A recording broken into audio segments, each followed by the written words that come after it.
sudah bisa merasakan bahwa komunitas ini bukan hanya tentang membantu ya Kak ya, tetapi tentang hadir dan juga menyertai. Nah, jadi SAK ini lahir bukan berdasarkan kayak ide aja, tapi langsung pengalaman nyata gitu ya Kak ya. Pekerjaan mereka ya, pekerjaan mereka kan kalau kita kan mungkin belajar, studi, terus bekerja, pekerjaan mereka adalah bermain gitu. Makanya kita selalu mengusahakan hak mereka tidak hilang gitu, hanya karena sakitnya gitu kan. Setuju sekali. Ketika zaman itu mungkin sosmed belum terlalu kuat, terus habis itu pengetahuan orang juga buka HP juga belum yang kayak banyak browsing searching tentang cancer gitu kan. Jadi banyak orang nggak terlalu tahu kanker itu kan mengerikan ya. Nggak tahu kalau mereka sebenarnya bisa sembuh kalau kita perjuangkan kayak gitu kan.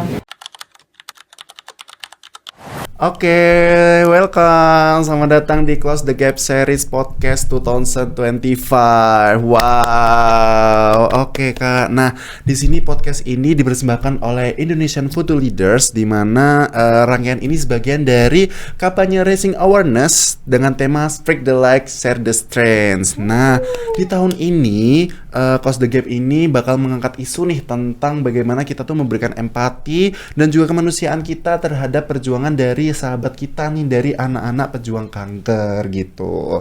Nah, sebagai gambaran nih, mungkin di Indonesia nih banyak nih kasus terkait anak-anak nih yang terdiagnosis kanker setiap tahunnya. Terutama di Malang ini hanya banyak nih sekitar 100 hingga 120 anak nih menjalani pengobatan kanker setiap tahun di Rumah Sakit Saiful Anwar. Maka dari itu kita akan mendengar langsung nih cerita dari pemateri kita yang hadir di sini nih. Wah, bisa disapa dulu dong. Halo. Halo semuanya. Oke, halo Kak. Nah, di sini kita kedatangan nih pemateri narasumber gitu yang sangat akan berbagi sharing session terkait bagaimana Kakak selama pengalamannya menjadi bersama dengan sahabat anak-anak pejuang kanker gitu. Nah, mungkin aku sekali lagi ucapkan selamat datang ya Kak. Terima kasih Reno dan teman-teman IFL ya. Iya, betul. Oke. Nah, kita mungkin bakal perkenalan dulu nih. Mungkin dari aku dulu boleh gak? Boleh. Oke. Karena biar kita sama-sama enak gitu. Karena kan bakal ngobrol-ngobrol singkat aja gitu, santai gitu. Oke Kak, kenalin nama aku Sadi Gibran Moreno. Kakak bisa panggil aku Reno gitu. Oke, halo Reno. Halo. Terima kasih Reno sudah memberikan saya dan anak-anak sahabat anak kanker waktu untuk kami menceritakan tentang sahabat kanker ya. Wow. Dan IFL juga terima kasih banyak. Ini sebuah kesempatan yang luar biasa pastinya untuk kami semua. Ya, sama-sama Kak gitu. Di sini kita bakal sering bersama cerita gitu Kak, berbagi pengalaman, terus juga kita sama-sama berbagi harapan juga untuk kedepannya gitu sih Kak. Oke, mungkin kenalan lagi dari Kakak. Oke, aku kenalan dulu ya sama semuanya ya. Perkenalkan, nama saya Nafisa Mutadia. Biasanya saya dipanggil Kak Naf atau Kak Nafisa, boleh di rumah sakit dipanggilnya begitu ya. Cuma kadang-kadang mereka emang punya panggilan saya yang tersendiri kadang ya. Oh iya. Seperti itu. Biar lebih dekat gitu. Oke. Sekarang saya di sana, kesibukan saya di SAK ya, Sahabat Anak Kanker itu sendiri saya sebagai staf operasional yang mengelola setiap proyek yang ada di ruangan bermain atau markas jagoan Sahabat Anak Kanker. Itu tempatnya di ruang PKRS Rumah Sakit Saiful Anwar di Bangsal Anaknya, namanya IRNA 4 Bangsal Anaknya gitu. Oke, jadi di Saiful Anwar tuh ada ruangan sendiri ya untuk bagaimana kita buat kegiatan bareng nih bersama adik-adik. Wah, pastinya ini seru nggak sih Kak? Karena kan kita bisa jadi teman baik nih bagi buat mereka. Wah, tepuk tangan banget nih buat Kak Nafisa, ini seru banget nih kayaknya. Wah, aku nggak sabar banget sih Kak. Kita bakal banyak cerita-cerita pengalaman nih tentunya. Karena di sini tadi aku sempat kulik tadi ya Kak sebelumnya bahwa di podcast ini kita akan saling bercerita nih terkait dengan pengalaman Kak Nafisa selaku dari bagian dari sahabat anak kanker gitu sih Kak. Nah, mungkin nih kita teman-teman dari pemirsa sekalian, nah mungkin yang punya kesibukan nih yang mungkin lagi makan atau lagi sedang berleha-leha, mungkin kita bisa sama-sama sejenak mendengarkan podcast ini karena tentunya nih bakal membahas banyak banget gitu terkait dengan narasumber kita yang sangat seru ini. Wow. Iya, ditunggu main-main nih AFL. Ingin banget sih Kak, jujur. Oke. Sekarang kita nih masuk ke bagian yang paling ditunggu-tunggu nih. Gimana beliau ini, mungkin aku bakal ceritakan soal beliau sedikit ya. Oke. Nah, beliau ini adalah seorang sudah lebih beberapa tahun nih sudah berkulik di bagian menjadi salah satu dari sahabat anak kanker. Nah, di mana beliau ini telah mendampingi nih anak-anak pejuang kanker di Kota Malang. Wow, di Kota Malang nih, melalui sebuah komunitas yang terdiri atas dasar kepedulian dan keberanian tentunya. Nah, beliau ini adalah perwakilan dari sahabat anak kanker atau kita bisa sebut SAK nih. Nah, ini adalah merupakan sebuah komunitas yang aktif memberikan pendampingan psikososial, terus juga edukasi, terus juga dukungan emosional untuk anak-anak yang sedang menjalani pengobatan kanker tentunya. Nah, khususnya berada di Rumah Sakit Saiful Anwar di Kota Malang. Nah, sekali aku ucapkan halo ya Kak. Wow. Terima kasih banyak ya Kak sudah hadir di Close the Gap Podcast Series 2025 ini. Iya, sama-sama. Tapi kalau boleh koreksi nih ya, sebenarnya pasien kanker di Rumah Sakit Saiful Anwar ini terdiri dari semua pasien kanker di Jawa Timur. Jadi rujukan Rumah Sakit Saiful Anwar itu kan rujukannya dari seluruh Jawa Timur ya. Mungkin yang bagian utara kebanyakan di Surabaya, bagian selatan dan bagian timur itu kebanyakan di RSA Malang. Jadi kita pasiennya nggak cuma di Malang nih, anak kankernya nih, kita Jawa Timur. Wow.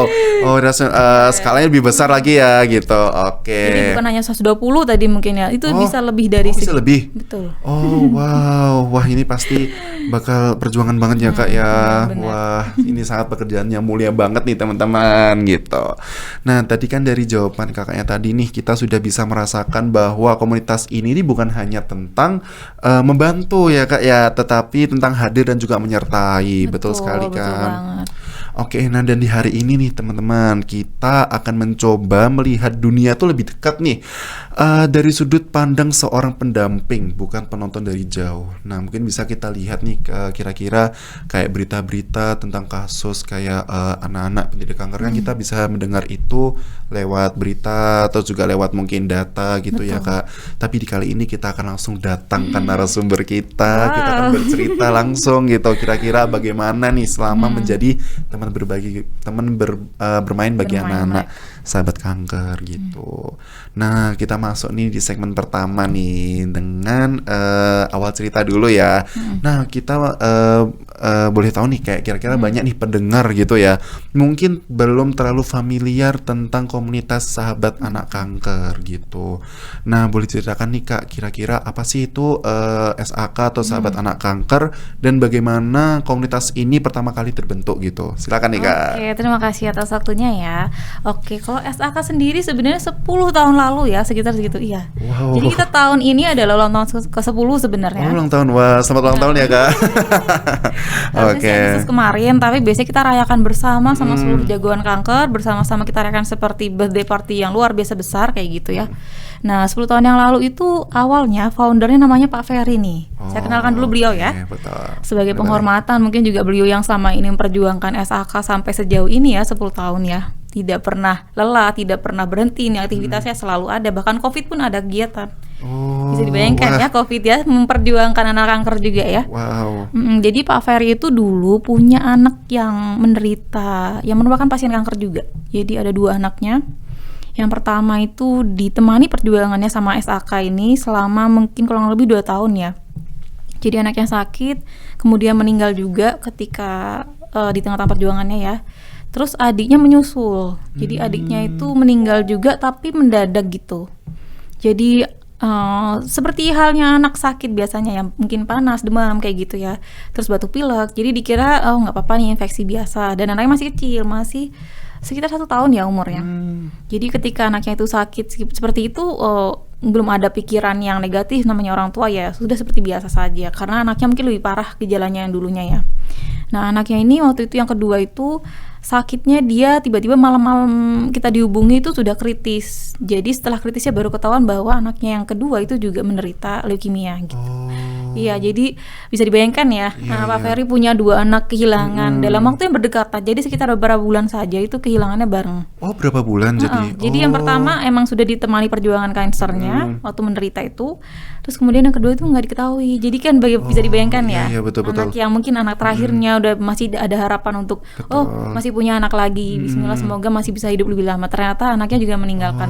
Jadi bisa dibayangkan ya, Pak Ferry ya. Iya, betul sekali. Cuman memang waktu awal punya anak yang pertama, perjuangan kanker yang pertama anaknya itu awalnya dulu sama beliau itu sama Dokter Santo yang punya inisiatif. Oh, oke. Jadi Dokter Santo itu pembinanya kita, seperti pembimbing gitu ya, pembina kita. Jadi dulu Pak Ferry itu lihat ada ruang kosong di pojok, itu beliau suka nyimpen mainan. Jadi anaknya di rumah sakit kan jenuh ya namanya rumah sakit ya, isinya itu cuman kayak menangis, Betul. kemo, terus transfusi. Jadi hari-harinya itu cuman bertemu suntik dan obat gitu ya, dan terapi gitu kan. Itu kan menyedihkan ya kalau kita bisa bayangkan Betul ya. sekali. Iya, iya, Jadi betul. kayak menyeramkan untuk anak-anak. Jadi Pak Ferry selalu bawa mainan gitu awalnya. Terus anak-anak lain suka iri, ih ada mainan, pengen juga. Akhirnya dipinjemin. Lama-lama Pak Ferry ngumpulin, ditaruh di pojokan ruangan gitu. Terus makin banyak anak juga yang kepengen pinjam. Akhirnya Pak Ferry bilang ke Dokter Santo, dokternya kanserannya anak-anak gitu ya, yang sampai saat ini Dokter Santo itu juga merawat anak-anak kanker sampai sekarang. Jadi kemudian Dokter Santo konsul dengan beliau memperbolehkan untuk pakai ruangan yang nggak dipakai. Jadi ada ruangan, mungkin ada ruang perawat atau gudang lah ya itu nggak dipakai. Pak Ferry minta izin, boleh nggak ruangan ini dijadikan ruang bermain. Jadi dipakai anak-anak yang kanker ataupun mungkin penyakit lain yang seperti misalnya ginjal, itu kan pengobatannya ada metil, maksudnya pengobatannya agak mirip ya. Ada juga yang lupus atau autoimun, ada kemonya juga gitu. Jadi kan perjuangan anak di situ ada banyak sekali penyakit-penyakit yang itu berat dan harus bolak-balik rumah sakit seperti kanker. Jadi makanya Pak Ferry kayak punya empati gitu ya sama yang lainnya. Ini boleh pinjam, Pak Ferry mungkin ada kelebihan rezeki jadi bisa menyetok banyak mainan kayak gitu. Lama-lama akhirnya banyak nyumbang juga kayak gitu. Awalnya begitu. Jadi akhirnya sampai sebesar sekarang. Dan dulu awal-awal nggak cuma mainan tuh, lama-lama ada ide masuk, misalnya kayak dari saudara, dari teman, gimana kalau anak kanker ini kita terapi dengan ya seperti tadi ya, terapinya bermain kayak gitu. Istilahnya begitu.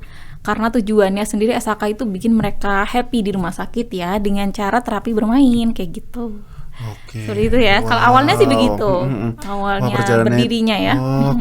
Nah jadi SAK ini lahir bukan berdasarkan kayak ide aja, tapi langsung pengalaman nyata gitu ya Kak ya. Dari orangnya sendiri. Wah, alhamdulillah. Jadi dibentuk dari orang-orang yang sama-sama memiliki empati dan juga care terhadap kasus tersebut gitu ya Kak ya. Bener Bang.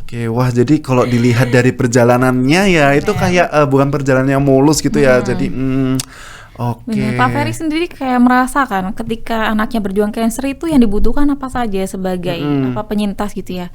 Jadi misalnya seperti support system gitu, itu sangat dibutuhkan kan. Jadi Pak Ferry kayak pengen banget nih kayaknya bikin komunitas atau sesuatu yang seenggaknya menemani para pejuang kanker ini biar nggak sendiri, biar bisa didukung kesembuhannya kayak gitu. Jadi biar orang luar juga mungkin lebih care sama mereka ini butuh teman kayak gitu, butuh butuh didukung di rumah sakit kayak gitu. Ya apalagi anak-anak ya, maksudnya kayak anak-anak itu kan pada umumnya kan lagi kayak pengen bermain, mengeksplor dunianya, cuman terhambat dari cobaan mereka yang harus mereka hadapi itu ya Kak ya, betul sekali. Pekerjaan mereka kan kalau kita kan mungkin belajar, studi, terus bekerja, itu pekerjaan mereka adalah bermain gitu. Makanya kita selalu mengusahakan hak mereka tidak hilang gitu hanya karena sakitnya gitu kan. Wah, setuju sekali sih Kak. Wow. Jadi nih kan karena tadi kan kayak diceritakan nih secara kayak background nih terkait dengan pembentukan dari sahabat anak kanker. Nah karena itu sebuah prosesnya juga tentu mulus juga kan, pasti ada tantangannya nih ketika kakak menjadi bagian dari sahabat anak kanker. Nah mungkin boleh tahu nih kira-kira tantangan terbesar apa sih ketika kita mungkin sebagai sahabat anak kanker tuh menghadapi saat pertama kali gitu, ketika kita mungkin bisa dilihat dari pertama kali kita terbentuk, terus juga bagaimana kayak mungkin kan itu berdasarkan empati, bukan dari mungkin kurangnya dalam expert dalam bermain dengan anak-anak, mungkin terutama yang sama-sama terkait yang kena cobaan tadi itu. Nah itu kira-kira bisa ceritakan nggak tantangannya gitu? Tantangannya sebenarnya banyak sekali ya, namanya 10 tahun kan jatuh bangun ya pastinya ya. Mungkin yang paling yang paling saya ingat itu perjuangan awalnya itu emang nggak mudah ya. meyakinkan Pak Ferry sendiri juga ketika ditinggalkan anaknya itu kan beliau pasti mau balik ke rumah sakit lagi untuk menemani SAK lagi tuh kayak apa ya, aku baru pilihan anak gitu. Kalau ke rumah sakit lagi pasti teringat semua perjuangan anakku yang dua iya, itu gitu betul, kan. betul. Itu pertama dulu yang itu, cuman Pak Ferry langsung balik lagi karena mungkin panggilan hati ya. Anak-anak di sini diperjuangkan nih gitu. Istilahnya meskipun waktu itu beliau belum dikaruniai anak lagi, ada anak lain yang membutuhkan beliau dan mungkin SAK, dan waktu itu kan udah mulai awal-awal SAK tuh. Yang join dalam rekrutmen kayak awal itu udah banyak sekali, termasuk saya mungkin 2 tahun setelahnya sih. Jadi saya 8 tahun lah totalnya di sini kan ya. Nah, tapi relawan awal-awal tuh udah banyak sekali karena mungkin orang baru tahu apalagi di Malang. Terus di Jakarta tuh juga dulu belum ada yang seperti SAK gitu. Hanya mungkin yayasan atau ya yayasan sih, kalau komunitas itu belum. Jadi istilahnya seperti yang SAK ini yang merintis lah awal-awalnya itu. Bahkan akhirnya dulu kita punya SAK Jakarta, Surabaya itu dulu ada. Jadi mengontak kami untuk ayo bikin cabang kayak gitu-gitu.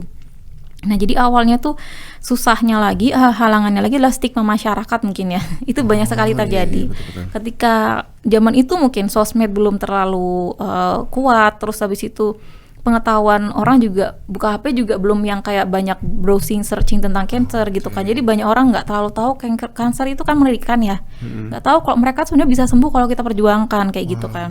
Jadi ibu-ibu kalau misalnya anaknya yang zaman waktu itu ya, itu anaknya menjadi dapat diagnosa cancer itu masih denial awalnya ya.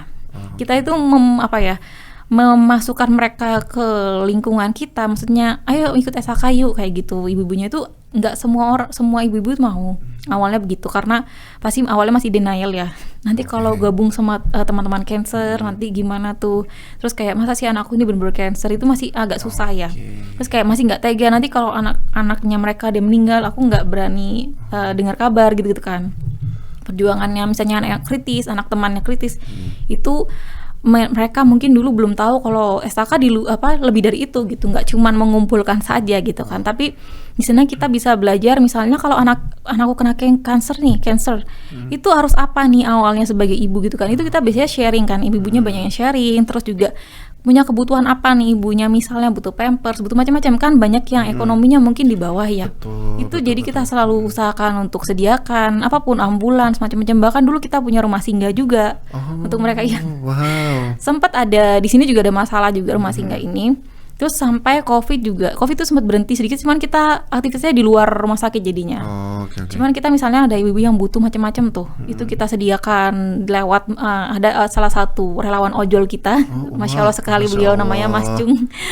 Jadi ketika anak COVID beliau yang kalau ojol kan boleh ya ke rumah sakit, ya, jadi butuh apa orangnya yang ngasihkan. Kita kumpulkan donatur gitu, karena anak cancer kan nggak kena COVID, cuman kan di rumah sakit. Iya betul. Jadi itu susah ketemu orang, nggak punya kegiatan kayak gitu kan. Biasanya kita ada Zoom juga untuk mereka. Zoomnya seru tuh Zoomnya yang mungkin menghibur mereka pakai Zoom gitu. Jadi kegiatannya tetap ada untuk COVID itu. Terus yang rumah singgah ini sempat jadi ini ya, masih stigma masyarakat juga. Itu kita sempat setelah kontrak sama yang sebelumnya ini berakhir, itu kita mau bikin yang baru, itu di perumahan, salah satu perumahan di Malang, itu kita ditolak sama masyarakatnya gitu. Jadi stigma masyarakat itu masih ngiranya cancer itu nggak semua orang percaya kalau itu nggak menular gitu. Iya, jadi, betul. Jadi masih ketakutan orang tuh, nggak deh kayaknya ini menular, kayak masih ketakutan lah. Mau mereka dibilang ini nggak menular, tapi mereka kayak masih ketakutan. Jadi kita sempat rumah singgah mau bikin, akhirnya ditolak masyarakat, akhirnya kita nggak bisa bikin di situ. Udah kontrak, maksudnya sudah mulai ya. Terus sama orang-orang bukan diusir sih, cuman dibilangin baik-baik gitu. Kalau bisa nggak di sini begitu. Jadi banyak sekali sering sih kita juga kalau kerjasama juga masih sering ketemu hambatan-hambatan yang dari orang mungkin stigmanya anak cancer itu ya begitu beda ya. Ada yang merasa bahwa mereka itu kayak peduli kasih gitu. Jadi dikira sahabat anak kanker ini adalah yayasan yang kayak minta-minta gitu, itu juga dikira begitu gitu ya. Kita lebih dari itu kan. Kita itu benar-benar pengen jadi sahabat mereka gitu, sahabat anak cancer dalam perjuangan mereka. Makanya kita sediakan semuanya, memang benar ada banyak donatur untuk kebutuhannya ya. Tapi kan itu lebih dari itu ya, kita dukung materi juga, dukung mental juga kayak gitu ya, dukung sebagai sahabatnya mereka lah. Mereka butuhkan apa, kita di sebelahnya kayak gitu. Iya, wow. Begitu ya. Ternyata nggak sebuah jalan mulus juga ya untuk membentuk sebuah sahabat anak sahabat kanker itu. Oh. Masih banyak lagi sebenarnya Kakak, Masih kalau banyak mau lagi. silakan datang, kita Wow. bisa bercerita banyak sekali. Ya nih ibaratnya 1% dari 100% perjalanan gitu ya dari yang Benar. diceritakan tadi. Wow. Benar. Bahkan mungkin bukan dari rumah sakitnya sih. Mungkin ketika kita ada di rumah sakit itu kan, wah kok di dalam rumah sakit gitu. Ini apa? Kalau komunitas lain kan mungkin di kantornya, mungkin di luar, di mana-mana gitu ya, yang nggak di dalam satu instansi besar pemerintah gitu ya. Kalau kita dalam situ kan banyak orang yang ini apa sih kayak gitu itu kan. Oke. Pasti kita harus berusaha menjelaskan lagi, berusaha kayak mengakrabkan mereka, meyakinkan orang-orang di sekitarnya kalau kita ini ada untuk pasien, untuk menjadi sahabatnya, bukan untuk mengganggu di rumah sakit atau apa gitu ya. Kayak gitu sih. Oh, ya jelas sekali ya. Jadi dia meyakinkan masyarakat lah ya, semua orang bahwa sahabat kanker ini sahabatnya begitu. Betul. Wah, ini sangat wow menyentuh hati sekali ya untuk sebuah perjalanan doang gitu. Belum kita banyak-banyak pertanyaan lain tuh dah menyentuh hati sekali gitu. Nah, mungkin kalau boleh tahu nih Kak, tadi kan untuk memperdalam untuk informasi mengenai sahabat anak kanker nih. Tadi kan dijelaskan bahwa sahabat anak kanker tuh dibentuk awalnya lewat kesadaran dari Pak Ferry tadi ya. Betul. Nah, apakah dari situ tuh di bener-bener Pak Ferry ini, beliau ini menggait sama beberapa orang baik dari yang care terhadap anak-anak pejuang kanker, atau ini adalah sebuah program yang dibentuk oleh suatu instansi gitu Kak? Sebenarnya memang awalnya yang saya ceritakan tadi ya, itu memang Pak Ferry itu mengajak dokter di situ, dokter Santo. Oke. Terus tadi itu konsultasi gimana kalau bikin ini gitu-gitu. Kemudian kan pasti karena dokter Santo orang yang lumayan kayak ketua instalasi anak sendiri ya. Iya. Jadi banyak dokter lain juga tertarik. Terus kemudian juga mungkin teman-teman Pak Ferry ketahui anaknya, oh berjuang nih, teman-temannya ikut mendonasikan. Terus Pak Ferry kayak pertama bikin Instagram, bikin macam-macam, itu kayak orang akhirnya reach out gitu ya awalnya ya kayak gitu. Kalau awalnya seperti itu, cuman seingat saya awal sudah bikin oprek gitu sih. Soalnya teman saya bilang mereka masuknya lewat oprek meskipun tahun pertama gitu. Jadi awalnya mungkin Pak Ferry dan keluarga, terus mungkin orang-orang rumah sakit sendiri gitu ya yang mendukung kegiatan sahabat anak kanker kayak gitu ya. Terus kemudian baru berani untuk oprek. Cuman kalau detail banget karena saya joinnya baru 2 tahun setelahnya beliau bikin namanya SAK itu, saya jadinya taunya pas ketika sudah tahun tuh sudah mulai banyak sekali event, banyak sekali kegiatan hari-harinya kayak gitu. Oke, wah ternyata oke. Jadi lewat sama-sama membangun empati gitu ya, sehingga terbentuknya sebuah sahabat anak kanker ini. Benar, sama-sama Oke. empati dari semua orang lah ya, seperti itu. Betul. Wah, pengen sih ikut kegiatannya. Wah, aku pengen sekali Kak gitu Iya, kalau ada. sangat kita sangat welcome ya, siapapun kita. Sampai sekarang belum oprek lagi sebenarnya. Cuman kalau memang ada mahasiswa atau siapapun di luar sana yang ingin mendukung, itu kita selalu welcome. Oh, Karena wow. mereka memang butuh sekali banyak sahabat ya anak-anak ini. Iya sekali, wah pengen sekali nih ikut Iya, berinteraksi juga sama betul. adik-adik juga ya. Nah Kak, tadi kan mengenai soal profil dari bagaimana SAK ini terbentuk ya Kak. Nah boleh tahu nih, kira-kira banyak kan orang tuh mengira nih kira-kira sebagai sahabat anak kanker tuh cuman hanya bagian dari cuman pendampingan anak kanker aja, padahal kan itu lebih dari itu juga nggak sih Kak? Nah mungkin apa saja sih, boleh tahu nggak kayak program-program utama nih dari yang dilakukan dari sahabat anak kanker untuk anak-anak pejuang kanker gitu sih Kak? Oke, boleh banget. Jadi kita punya banyak sekali aktivitas ya, dibagi 2 ya. Aktivitasnya yang indoor, yang di dalam rumah sakit, dan yang outdoor. Nanti kita jelaskan itu. Sebenarnya kalau indoor masih dibagi lagi nih, ada banyak sekali. Jadi di dalam ruangan, di dalam rumah sakit sendiri itu ada banyak terbagi lagi. Yang akhir-akhir ini tuh lebih rutin kita lakukan itu kelas bermain. Jadi kelas terapi bermain itu, jadi mereka terapinya kita itu dengan bermain, dan terapinya itu bermainnya dengan ini nih, asah otak Jadi gimana caranya kalau terapinya ini itu otaknya bekerja baik, ada hormon serotonin yang keluar, maksudnya meredakan stres yang kayak gitu-gitu ya. Jadi kita konsultasikan juga dengan perawatnya kayak gitu. Jadi ada kelas terapi bermain tadi itu sekitar weekday, jadi Senin, Rabu, Kamis sekitar 3 kali sampai 4 kali seminggu, itu jam 9 sampai jam 12 itu ada. Dan 2 dari hari itu dari rumah sakit sendiri juga ngasih. Jadi terapi dari anak-anak PKL, anak-anak nurse-nya, perawatnya itu juga ada yang ngisi kayak gitu. Terus kemudian ada lagi nih yang kayak 1 minggu itu yang event bukan weekend sih. Jadi kita sebulan sekali harusnya ada event. Eventnya itu seperti birthday party gitu Kak. Jadi kayak ada temanya yang seru. Misalnya nih temanya hari ini zoo.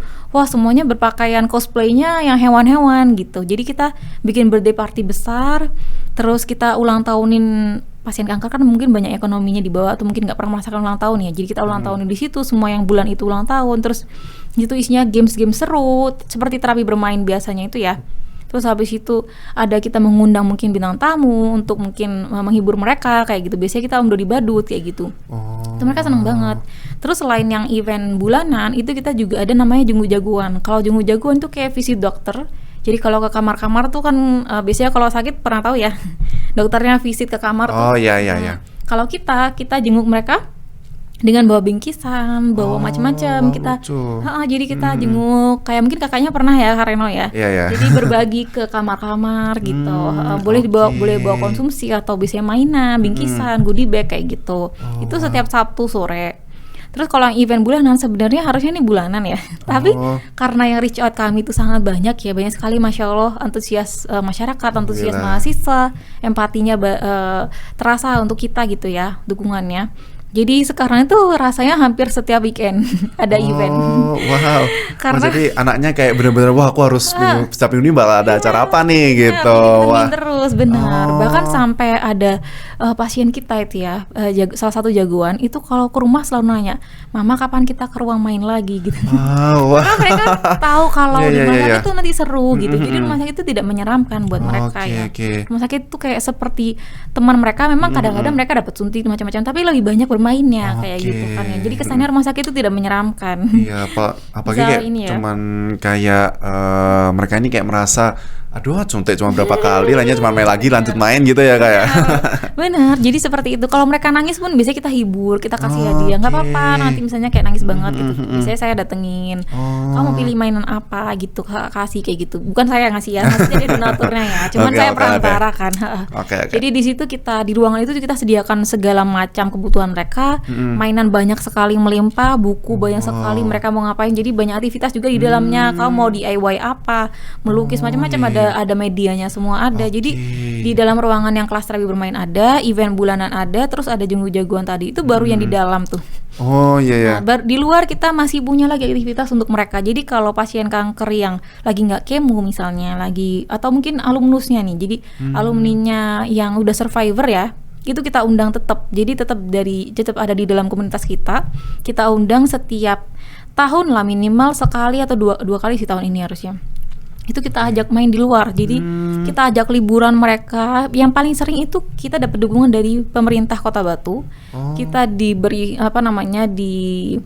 didonasikan, bukan donasi didukung dengan hotel misalnya. Jadi kita ngajak mereka liburan tuh dari bisnya, hotelnya atau villanya, terus kita semua tempat wisatanya kita free kayak gitu.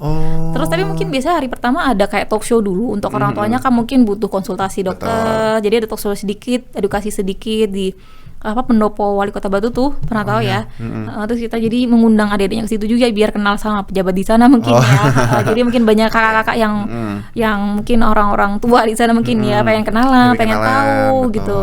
Itu pemerintah Kota Batu bahkan hampir setiap tahun harusnya. Jadi kayak menjadi program mereka tiap tahun lah. Biasanya kita akhir tahun. Terus kalau kita tengah tahun kita biasanya ke wali kota yang Malang. Terus juga kita entar lagi nih, insya Allah tanggal 16 kita ke wali kota Malang. Acara juga di situ. Cuman kalau di Malang kadang nggak selalu kita menginap ya. Biasanya kita jalan-jalan ke wisata Malang, terus mengunjungi pendopo beliau juga, terus kayak gitu bertemu beliau juga. Terus yang satu lagi tuh kita biasanya nobar. Jadi kita bisa ngajak mereka nobar, yang kemarin nobar jumbo ya. Terus kadang-kadang nobar Sherina juga pernah. Terus kita tuh nggak cuma nobar tuh, biasanya kita ulang tahunin mereka lagi. Kita ajak mereka setelah pulang nobar tuh ke resto yang mungkin anak-anak banget lah ya. Kita ulang tahunin, kita rayakan games lagi di situ. Pokoknya kita selalu ingin mereka tuh happy setiap acara kita. Hadiahnya kita kasih banyak sekali. Pokoknya mereka harus happy nih bener-bener, karena setidaknya itu pengalaman dalam hidup mereka nggak tahu nih cuma sekali atau 2 kali kan ya kayak gitu ya Kak ya. Kita nggak tahu mana yang tetap hidup insya Allah sampai kapan. Jadi setidaknya ada ketika kita beri event atau kenangan acara tuh bener-bener wah seru banget di sini gitu. Kayak pulang-pulang dapat mainan banyak. Terus tadi juga seru banget tuh ngapain aja gitu kan. Biasanya begitu. Seenggaknya itu mendukung apa ya? Mendukung mereka kalau aku tuh nggak sendiri gitu ya, didukung sama orang banyak dengan hadiah sebanyak ini. Kenapa aku harus menyerah gitu? Jadi aku harus berjuang terus nih gitu biar sembuh kayak gitu. Jadi wah, lihat kayak kegiatan anak lebih sibuk daripada kegiatan saya ya gitu. Si Wei sibuk bermain nih. Tapi yang jelas tuh anak-anak kan di situ kayak di situ tak kekuatannya ya, dimana kayak anak-anak itu bisa happy, terus juga bertemu dengan orang-orang baik nih. Dimana kan kalau misalkan apalagi nih anak-anak sahabat pejuang itu kan membutuhkan nih banyak sekali dukungan sosial nggak sih Kak? Jadi dengan hatinya sahabat anak kanker tuh diharapkan juga bisa menjadi teman baiknya mereka, menjadi solusi wadah untuk menjadi teman baiknya dari sahabat pejuang gitu. Bener. Wow, wah hebat sekali sih Kak. Wah kita beli aplaus dulu sih buat kakak ini, Terima keren kasih sekali. ya. Wow. Teman-teman SAK sih, teman-teman SAK, teman-teman donatur Oh iya yang juga. selalu Wah. mendukung. Ini Pak founder, semua SAK, semua Iya. semua donatur juga, waduh. Wah, Luar kalau biasa orang-orang. jempolku kalau ada 10 aku bisa ngasih semua nih 10 jempol nih Kak. Oke, nah di sini kan tadi kita cerita banyak nih tentang kegiatan-kegiatan nih dari sahabat anak kanker. Nah, aku mau nanya sedikit tentang secara personal diri kakak sendiri nih. Nah, sebagai relawan yang terjun langsung nih Kak, apa sih yang membuat kakak ini bertahan sejauh ini gitu? Jujur ya, kalau dulu karena mungkin saya basicnya di kesehatan ya, saya ahli gizi gitu. Dulu emang kayak sering pengen terjun tuh. Misalnya kita ada bencana apa tuh pengennya kayak emang terjun, pengen tahu. Karena mungkin empati juga ya. Lebih ke kayak aku tuh suka banget nolong orang dari kecil gitu. Punya kayak pokoknya kalau aku besar aku harus jadi orang baik, harus punya sering nolong orang gitu kan. Intinya begitu. Jadi waktu gede tuh kalau ada kayak wah kayaknya seru tuh, ayo tolong, wah kayaknya seru tuh kita bisa apa macam-macam ya. Seru tuh gitu. Jadi aku selalu ngikutin setiap ada informasi apa tuh komunitas yang menolong gitu loh ya. Itu aku selalu SAK itu kan kegiatannya banyak sekali ya gitu. Sedangkan saya kuliah tuh lumayan sibuk. Jadi sempat on off. Jadi tetap aku datang sesekali dalam setahun. Lama-lama tuh kayak wah ini nggak bisa kalau maksudnya SAK nggak berkembang gitu loh. Karena dulu apalagi COVID ya itu dari nol lagi kan. Memang kita ada kegiatan di luar. Tapi ketika balik lagi rumah sakit itu kayak wah susah nih. Maksudnya mulai dari nol menciptakan lingkup yang ruangannya itu dihidupkan lagi tuh susah karena banyak berbeda, nakesnya sudah banyak berbeda, terus macam-macam banyak berbeda. Terus di situ pejuangnya juga banyak yang sudah tadinya ada kemudian nggak ada, jadi pejuangnya masih baru nih, kita mengenalkan lagi SAK gitu kan, itu agak susah ya. Jadi makanya pas saya lihat mulai redup, saya jadinya lebih lebih intens ke SAK. Dulunya kan karena SAK udah banyak nih teman-temannya relawannya tuh banyak sekali dulu. Maksudnya saya jadinya ya udah ikut ketika emang dibutuhkan banget. Kalau enggak ya kadang-kadang emang saya lagi nggak sibuk saya datang gitu kan. Tapi emang ketika saya di SAK itu kayak saya nggak pengen anak kanker ini ngerasain sendiri gini ya, bukan sendiri sih. Ketika kelihatan nih, ketika kita sama mereka itu rasanya mereka kayak bukan berterima kasih. Kayak ya ampun aku punya temen. Soalnya mereka itu banyak yang di rumahnya itu entah itu dibully, dikucilkan gitu ya. Karena coba bisa dibayangkan ya, ada anak sakit di sekitar kalian itu kan banyak yang dibully ya. Anak sakit, terus kayak kok kamu gundul, itu banyak sekali yang dikucilkan kan di masyarakat. Itu yang terjadi ya gitu kan. Sekali. Tapi emang gitu ya. Aduh. Mungkin waktu kita SD atau ada teman yang kayak kok sakit-sakitan sih dia, pasti kita juga kayak aneh. Cuman kita dulu nggak tahu kalau itu tuh salah gitu, benar. Kalau sekarang mungkin sudah banyak tahu, jadi kayak pokoknya anak ini gimana caranya, aku pengen setidaknya kanker ini bisa survivor rate-nya bisa lebih naik lah daripada dulu. Karena sekarang itu sangat rendah sekali survivor rate-nya ya. Seenggaknya itu anak kanker bisa diperjuangkan sembuhnya. Waktu aku kuliah juga aku ngambilnya awal skripsi yang awal itu cancer karena cuman kepengen tahu gitu, cancer ini benar bisa disembuhkan nggak sih? Karena dari dulu stigmanya cancer ini penyakit yang mengerikan sekali. Oh iya, ya udah kayak jadi, mungkin gak ada penanganannya gitu ya, orang-orang kiranya gitu ya. Jadi waktu di SAK ini aku kayak tahu, oh ternyata ternyata anak cancer ini butuh teman gitu, nggak cuma butuh disembuhkan tapi butuh didampingi, butuh support system yang banget lah gitu. Betul. Dan aku bener-bener pengen seenggaknya yang sedikit ini membantu kesembuhan benar-benar nih ke depannya. Setidaknya kanker ini bisa menurun angka mortality-nya gitu ya. Jadi setidaknya ada impact-nya lah gitu. Jadi dulu tuh bener-bener kayak pokoknya nanti kalau aku ada waktu, aku udah nggak sibuk. Mungkin dulu kan awal aku kuliah itu sibuk banget ya. Nanti kalau udah lulus, ada waktu aku harus SAK tuh. Udah kayak diniatin banget emang.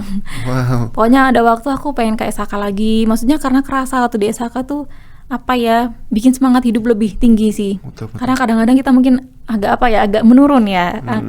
Rasanya tuh kayak pengen menyerah sama hidup kan ya. Tapi kalau lihat mereka tuh rasanya kayak ya masa aku kalah sama anak kecil. Anak sekecil ini pengennya itu sehat aja gitu. Jadi kayak gitu tuh. Setidaknya aku pengen juga kanker ada impact sedikit untuk penyakit kanker ini gitu sih.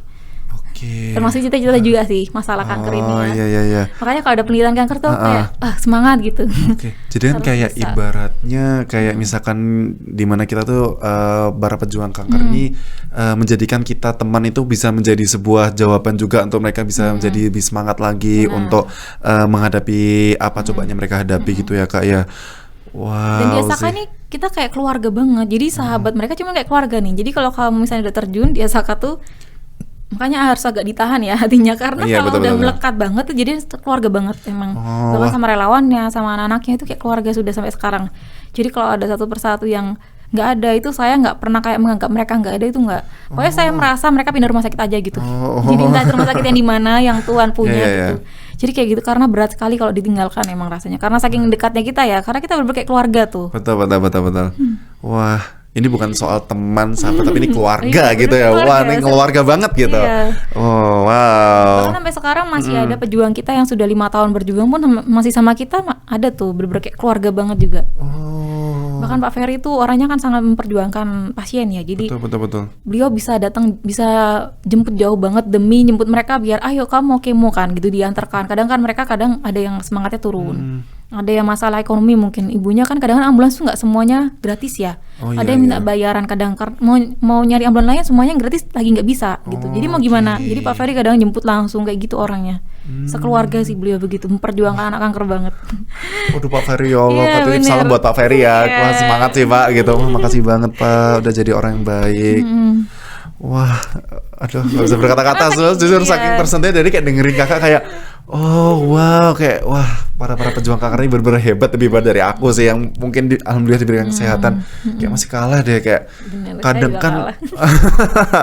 kayak kadang kan kita kayak masih banyak mengeluh nggak sih soal kayak kehidupan, kayak aduh kayak tugas kuliah banyak, terus juga aduh kok kenapa bisa sama kayak mungkin dapat feedback dari dosen kok bikin bad mood gitu, tapi kayak gitu aja bikin kita downfall gitu. Tapi ternyata ketika ngelihat apa namanya para sahabat anak kanker tuh kayak wah masih kalah gitu. Bener. Kalah sama mereka yang dimana mereka tuh memperjuangkan nyawa ya Kak ya. Bener banget. Aduh, Jadi kayak abis semua ini- bener. Nah, tadi kan tadi pertanyaan jawabannya yang diberikan Kak Tara tadi itu menjadi penutup dari segmen pertama kita. Nah, setelah ini nih kita bakal akan membahas ke sesi yang dimana nih tentang kayak harapan, kita akan mengulik tentang harapan Kakak, terus juga mungkin dari rasa kehilangan atau rasa kekuatan dan momen yang tidak pernah Kakak lupakan gitu tentunya. Nah, kita masuk ke segmen 2. Nah, dimana ini kita akan masuk ke bagian yang paling menyentuh nih bagian obrolan ini gitu tentunya. Nah, oke Kak, aku mau nanya nih, selama Kakak mendampingi dari pejuang-pejuang dari kanker itu, pasti banyak sekali nggak sih Kak momen yang tidak Kakak lupakan gitu tentunya. Nah, mungkin boleh diceritakan nih, mungkin 1 atau 2 kisah yang mungkin momen selama Kakak menjadi sahabatnya mereka yang mungkin nggak Kakak lupakan gitu hingga saat ini gitu. Jadi sebenarnya memang bener nih kata kakak nih, ada banyak sekali ya kisah di SAK ini, aduh, yang bukan menyedihkan ya, agak memang menitikkan air mata ya. Karena memang banyak sekali pasien yang entah itu survive, entah itu dipanggil Allah duluan gitu ya. Termasuk salah satunya yang akhir-akhir ini nih, itu yang mungkin melekat lah ya di saya. Karena mungkin kalau dulu saya di SAK tuh hanya sesekali datang sebagai relawan kan ketika event, maksudnya jarang. Tapi kalau sekarang karena setelah saya dijadikan pengurus oleh Pak Ferry itu, saya kan hampir setiap hari di sana ya. Jadi mengerti perjuangannya benar-benar dekat tuh. Saya tahu kapan pasien itu akan kemo gitu kan. Jadi benar-benar apa ya, saya ada beberapa pasien sih yang udah lama berjuang sama kita, itu benar-benar kayak saya perjuangkan gitu, gimana caranya harus sembuh karena udah lama berjuang nih, bertahun-tahun. Jadi salah satunya almarhum Adelisa, mungkin Adelisa, Kavi, sama Rafani, itu 3 pejuang yang sama kita lama banget gitu ya. Jadi itu 3 ini tuh mereka meninggalnya berdekatan. Jadi selama ini kita berjuang, kita ajak jalan-jalan tuh mereka oke aja, benar-benar kayak anak yang seperti layaknya anak bermain ya, biasa, kondisinya biasa. Tapi kemudian dalam waktu berdekatan mereka itu lemahnya barengan. Oke. Saya sudah waktu itu kan karena saya ada di situ, maksudnya saya tiap hari sama mereka, jadi gimana caranya mereka nggak boleh lemah nih, nggak boleh sampai masuk ICU kritis gitu-gitu, masuk ICU ya kalau di sana. Jadi waktu itu yang pertama itu Rafani. dia neuroblastoma. Tumor otak dia brain tumor. Cuman waktu itu emang dia sempat ke ICU lama sebelum meninggal. Jadi Pak Ferry termasuk orang-orang tuh bilang sama saya gitu, kita sudah melakukan yang terbaik buat dia selama hidupnya kan. Kita sudah memberikan kenangan yang baik, meskipun kita punya janji ke dia untuk bikin sekolah di rumah sakit. Baru setelah dia meninggal baru kita bisa merealisasikan itu, kita baru bisa merintis, termasuk hutang ke anak Rafani ya. Tapi karena masuk ICU, di ICU, jadi saya dikuatkan banyak orang yang kayak nggak apa-apa, sudah berusaha yang terbaik, sudah nggak bisa kita, karena memang anaknya sepertinya ingin pergi, sudah capek berjuang karena sudah lama gitu. Waktu itu awalnya saya masih nggak bisa terima gitu, pasti bisa gitu, karena udah lama nih, saya tahu anak-anak ini kuat aslinya kan. Waktu itu agak berat tuh awal, tapi sudah setelah meninggal sudah banyak teman-teman yang emang udah nggak apa gitu. Terus waktu dilanjutkan kayak Kavi, Adelisa itu rasa lebih berat lagi, kayak baru kemarin kehilangan, ini Kavi, maksudnya ini kita kok bisa barengan, itu kan pasti kayak tanda tanya ya, kok mereka bisa lemahnya ini barengan. Berjuang selama itu barengan, harusnya kalau anak lain berjuang lain tuh pasti mereka beda-beda tuh masa ininya, tapi ini bener-bener barengan. Terus yang Kavi ini setelahnya Rafani meninggal duluan ya, terus Kavi ini salah satu bukan hafid, dia itu yang sering kita manggung untuk ngaji. Jadi kita kalau kita ada acara, dia yang pengen ngaji, semangat sekali untuk mengaji gitu. Kayak tilawahnya gitu ya. Dia itu sangat semangat. Jadi kita tahu nih anak ini juga kuat. Tapi waktu itu agak mirip ya, gejalanya ketika mau perginya itu agak mirip, dia muntah-muntah, kejang itu agak mirip. Jadi saya sudah kayaknya anak ini emang pengen main bareng. Jadi di sini dan di surga pengennya barengan gitu. Jadi oke, ya udah nggak apa-apa. Terus dia duluan meninggal. Nah yang paling sedih ini ada Lisa, karena kalau Kavi mungkin akhir-akhir hidupnya ketika gejalanya agak berat itu dia sempat sering bed rest, maksudnya nggak sering ke ruangan saya, tapi saya tahu dia lemah gitu. Seringnya naik kursi roda, jadi saya tahu dan semua tahu kalau dia memang sudah lemah. Tapi kalau Adelia nih nggak, dia lemah, cuman dia nggak mungkin dia nggak bisa menyampaikan itu, dia nggak mau mengeluh penyakitnya ya, sama kayak Rafani sebenarnya nggak mau mengeluh kalau sakit. Tapi dia itu selalu ingin ke ruang bermain, jadi setiap hari saya ditungguin. Jadi dia tuh jam 9 selalu ngechat, Kak Naf kapan ke ruangan, jadi kayak gitu. Padahal dia kondisinya, Kak Naf tapi anaknya itu demam sebenarnya gitu, saya minta dia di kamar, dia nggak mau gitu. Terus nggak apa mama gitu, saya tiap hari sebelum dia meninggal tuh di ruangan saya, setiap hari bener-bener sampai saya pulang dia maunya, meskipun dia tuh lemah ya. Jadi tuh kalau anak lain mungkin bermain, kadang kita kasih media DIY membuat apa, dia juga membuat, cuma tangannya tuh lemah, jadi udah nggak kuat. Tapi aku nggak mau ke kamar karena mau di sini sama kakak gitu. Bener-bener maunya itu bikin sesuatu, mau melukis, pokoknya apapun harus di ruangan itu. Meskipun lemah, nggak bisa tercoreh, mungkin warnanya nggak bisa gitu ya. Tapi dia bener-bener bilang sama saya kalau pokoknya saya mau terus main gitu. Jadi sampai karena saya sama saya tiap hari itu rasanya kayak berat banget. Saya tahu dia lemah, tapi saya nggak memaksakan sebenarnya. Cuma anaknya memaksakan diri. Saya sudah bilang, Mama saya takut kalau dia tetap memaksakan diri kayak gini gitu. Saya takut. Akhirnya hari terakhirnya itu, biasanya saya kalau nemuin tamu itu kan saya maunya sesuai jam kerja saya ya. Jadi kalau jam 3 lah terakhir, jam 2 saya nggak mau di luar itu kalau ada tamu kayak Saka, donatur atau apa. Tapi hari itu saya bilang ke anak-anak mahasiswa yang mau jadi donatur, saya bilang saya nemuin setelah dari rumah sakit aja, saya mau di sini sampai sore. Saya nggak tahu kenapa bilang kayak gitu, cuman rasanya nggak deh, agak males kayaknya kalau nemuin siang-siang panas gitu. Tapi saya tahu kalau ternyata pas jam segitu ketika nunggu sampai ada tamu itu, saya jadi sama Adelisa itu tadinya dia kuat, terus kemudian karena anaknya makin panas kayaknya, iya mama balikkan aja, maksudnya jangan dipaksa ke sini. Saya bilang karena nanti anaknya nggak maunya sama saya, terus betul. Udah nggak apa-apa, di kamar bawa semua mainan yang ada, bawa ke kamar. Terus tiba-tiba jam 1 atau jam 2 tuh dia kejang di kamar. Jadi saya baru tahu pas saya merasa sekarang nggak ya ketemu gitu. Saya bilang saya di sini aja dulu deh, nanti tamunya habis asar gitu. Saya betul dia tuh kejang, terus saya ya udah pasrah. Mungkin anaknya emang pengennya sekarang pulang kayak gitu. Soalnya kejangnya dan sesaknya itu udah kerasa, mungkin karena saya sering menemani pasien kanker yang udah mau meninggal ya. Jadi agak mirip. Ya sudah pokoknya mah bismillah. Pokoknya nanti Dokter Santo kita hubungi gitu. Bismillah semoga bisa bisa sembuh lah gitu. Mungkin kalau harus ke ICU aja nggak apa-apa. Yang penting anaknya sembuh gitu. Cuman agak beda dia. Agak beda, kejangnya itu beda pasti saya tahu. Terus pas udah jam mau asar itu, mau saya pamit ya mau ke tamu gitu. Gak apa Kak, anaknya udah, maksudnya saya lupa kejangnya atau sesaknya agak mendingan. Ya sudah saya jadi berani ninggal. Tapi terus setelah dari situ saya baru tahu Mungkin malamnya ya, iya malamnya dia nggak adanya itu malam. Jadi pas akhir-akhirnya itu masih sama saya, jadi rasanya tuh kayak saya nggak berani, bener-bener kayak nggak berani ke ruangan lagi itu beberapa hari saya nggak masuk.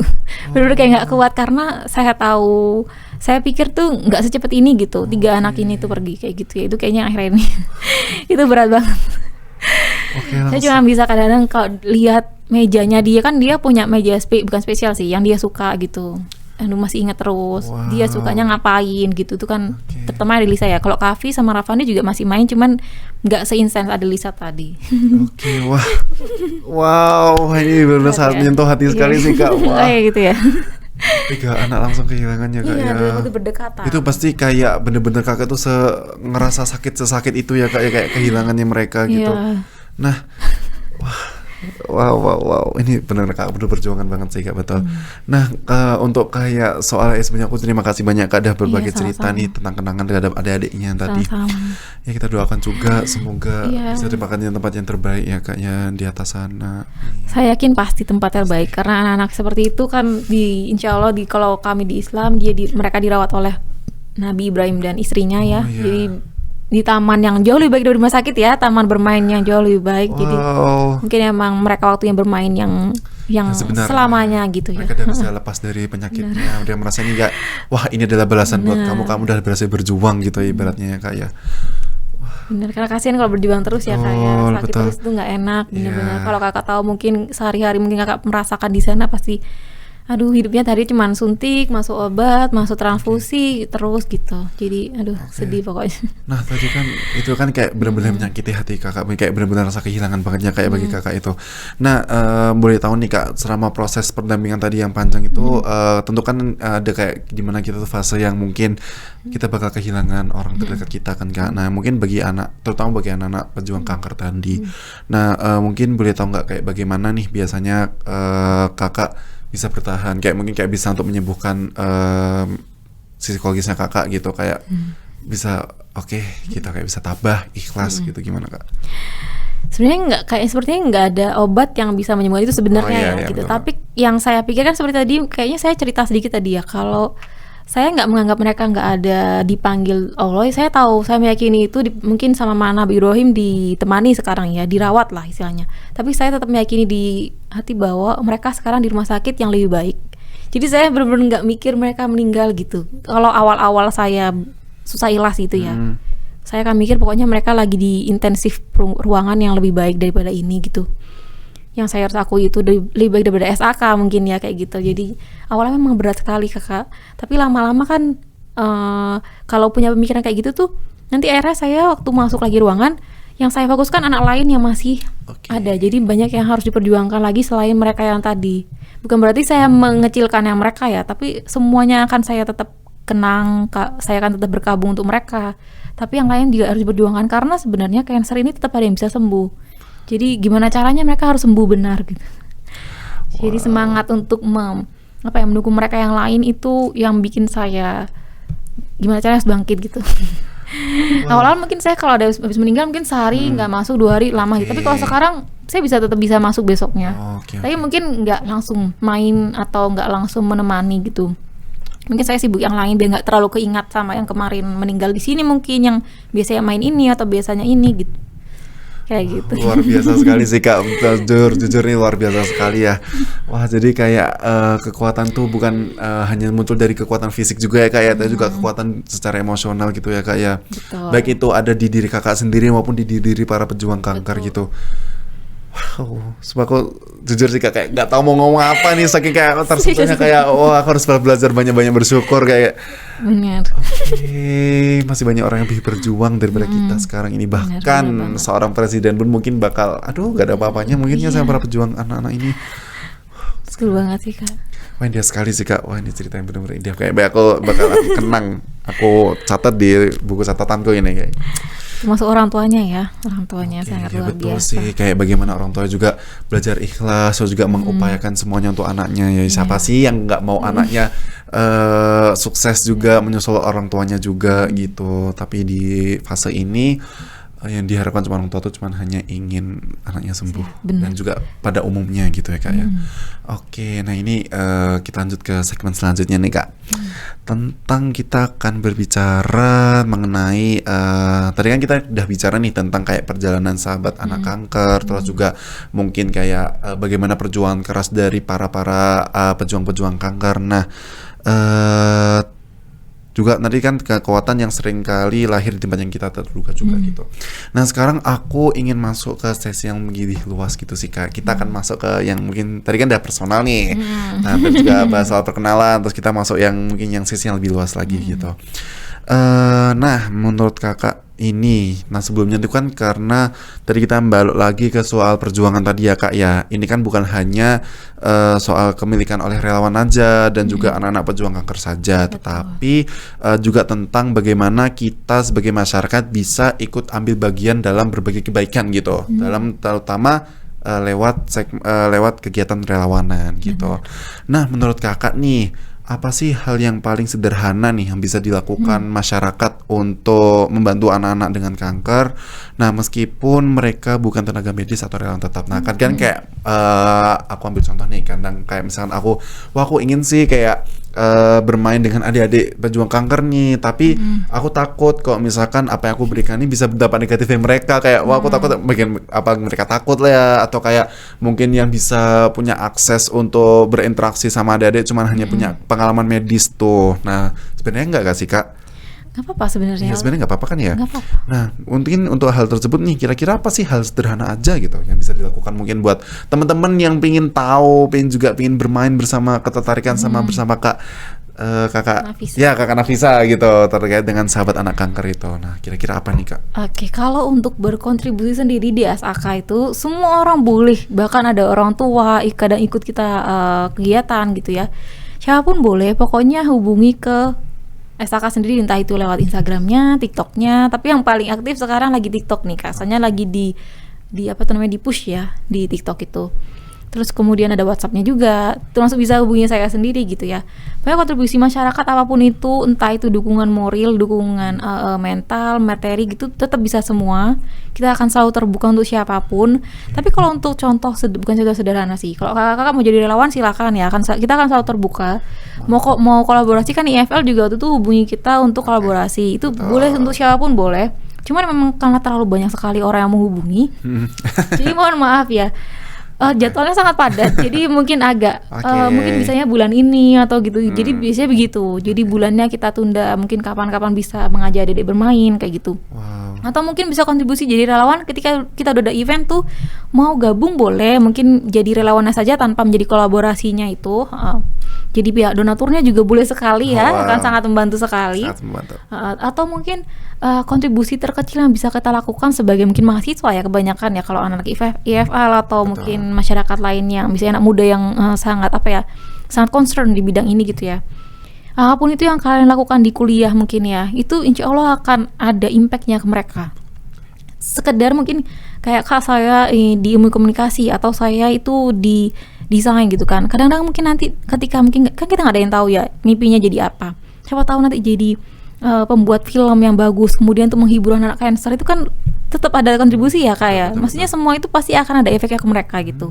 Entah itu yang mungkin di bidang pangan, akhirnya menemukan inovasi untuk makanan untuk anak cancer, mungkin kan macam-macam ya. Jadi sesederhana kalian fokus di bidang kuliah kalian, studi kalian. Terus ketika kalian menemukan mungkin edukasi tentang cancer, masalah deteksi dini bisa di-repost, itu kan sangat membantu ya. Betul. Karena sekarang banyak sekali masalah di kesehatan di Indonesia itu karena itu deteksi dini itu masih kurang. Karena banyak masyarakat yang masih kurang terdorong untuk medical check up rutin gitu ya untuk anak-anaknya. Jadi masih takut, anakku sakit apa, nggak usah dibawa ke dokter kayak gitu. Pasti nggak apa-apa kok, ini cuman apa gitu kan. Kalau nggak dibawanya ke Sangkal Putung atau kemana, akhirnya begitu. Karena anak cancer banyak begitu. Iya. Banyak yang dibawa ke Sangkal Putung, akhirnya begini Wah, kayak gitu. Itu banyak sekali. Kita tidak bisa menyalahkan itu ya, bener, karena bisa, kurangnya edukasi bener. juga informasi gitu ya. Bener. Jadi bisa bantu repost aja Kakak udah membantu banget. Kalau ada tentang kesehatan repost aja udah pasti membantu. Mungkin kalau teman-teman nih kira-kira kayak ingin sekali nih bergabung ke lingkungan kerelawanan dari sahabat anak kanker, bisa langsung kunjungi Instagramnya sahabat anak kanker. Kira ada ya? Bisa ada, ada ya? Kita yang emang aktif dari dulu Instagram dari 10 tahun lalu tuh ya. Instagram. Cuman memang karena Pak Ferry agak jarang buka Instagram karena terlalu banyak kontak di situ. Jadi mau seleksi ini susah. Mungkin yang gampang hubungi TikTok. Oke. Atau WhatsApp saya sendiri. Bu. Dengerin ya teman-teman. Langsung kepoin aja tuh Iya, semua media orang sosial boleh. dari Sahabat Anak Kanker gitu. Segala umur boleh ikutan. Oke, nah itu tadi jawaban dari Kak Nafisa itu menjadi segmen terakhir kita sekaligus dari penutup untuk sesi podcast dari Close the Gap. Nah sebenarnya aku terima kasih banyak ya Kak. Wah ini benar-benar sangat juga. informatif banget dan menyentuh sekali sih Kak. Wah, Maaf ya. wah ini aduh ya Allah. Maaf banget ya.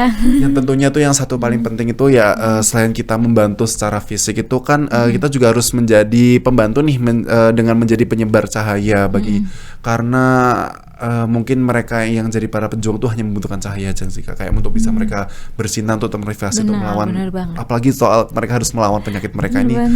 Ini antara pilihannya antara nyawa gitu. Bener banget ya. Wah. Terkait nyawanya agak susah ya. Iya. Nyawa soalnya. Dewa, semangat semuanya ya. Ya, nah teman-teman. sebelum oke Kak, terima kasih lagi. Nah sebelum kita pindah ke penutup nih, aku ingin memberikan satu ruang kecil untuk Kakak. Nah kalau Kakak mungkin diberi kesempatan nih untuk menyampaikan satu pesan bagi masyarakat luas yang sedang mendengarkan podcast ini, mungkin pesan singkat aja di 1-2 kata aja, 1-2 kalimat aja gitu. Kira-kira pesan yang datang dari anak-anak pejuang kanker ataupun dari relawan seperti Kakak, apa yang Kakak ingin sampaikan? Mungkin tadi ya, cancer itu tidak menular gitu. Mereka pejuang cancer itu butuh untuk ditemani, disahabati, bukan dikucilkan. Mungkin itu kali ya, karena ini banyak sekali kasusnya. Oke ya. Oke, terima kasih Kak. Pesan itu benar-benar menyentuh sekali. Itu jadi kayak gambaran umum lah buat orang biar sadar kalau misalnya kanker itu tidak menular. Betul. Tapi dari para pejuang itu kita bisa menjadi teman mereka gitu ya Kak. Untuk pemerintah mungkin nih. Mudah-mudahan supaya rate-nya Wow, turun gitu ya. oke. Nah ini buat kesadaran buat kita semua ya agar bisa menjadi pendukung satu sama lain gitu. Karena kita Betul. juga saudara lah ibaratnya ya Kak. Iya. Wow. Oke teman-teman, nah kita udah sampai di penghujung pada sesi podcast kali ini nih. Banyak sekali hal yang kita bisa pelajari dari kayak percakapan awal hingga tentang kayak bagaimana mereka terbentuk dari Sahabat Anak Kanker terbentuk, terus juga bagaimana si para pejuang ini memperjuangkan dalam menyelamatkan penyakitnya hingga apa aja kekuatan tentang harapan, terus juga rasa syukur kita tentang arti menjadi manusia yang sesungguhnya untuk yang bermanfaat bagi orang lain ya Kak ya. Wah, terutama aku banyak-banyak terima kasih Kak sebesar-besarnya untuk Kakak selaku perwakilan dari Sahabat Anak Kanker yang sudah berbagi cerita, terus juga pengalaman dan juga berbagi energi positif pada sesi podcast pada kali ini. Nah, semoga nih dengan adanya podcast ini bisa menjadikan semangat bagi kita semua yang mungkin belum memulai gitu bisa termotivasi untuk bisa menjadi berbagi kebaikan untuk selangkah kecil bagi adik-adik para pejuang kanker itu terutama ya Kak.